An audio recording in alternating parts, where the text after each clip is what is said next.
Halo semuanya, saya Sania Salsabila. Dalam video ini saya akan membahas refleksi filosofis aksiologi pendidikan IPS mengenai etika dan nilai kritis dalam pembelajaran.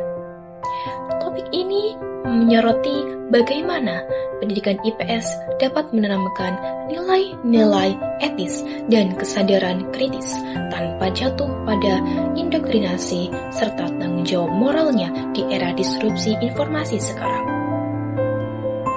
Dalam filsafat pendidikan, aksiologi membahas tentang nilai dan tujuan dari pengetahuan.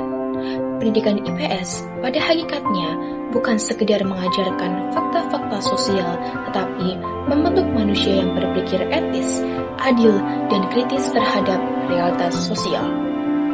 Namun, disinilah muncul dilema mengenai bagaimana menanamkan nilai tanpa mengindoktrinasi dan bagaimana membangun kesadaran tanpa memaksakan pandangan.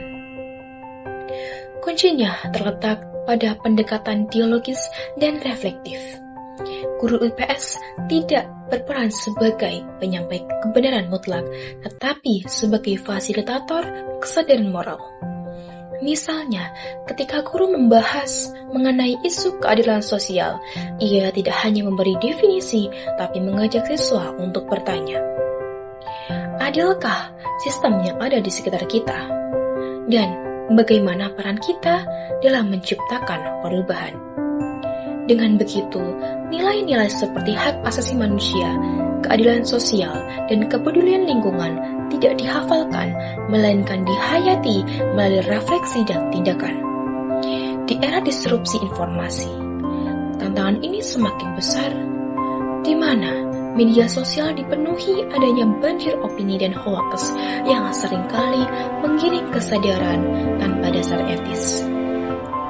Disinilah tanggung jawab moral pendidikan IPS menjadi nyata untuk menuntun peserta didik menyaring informasi dengan nalar kritis dan empati.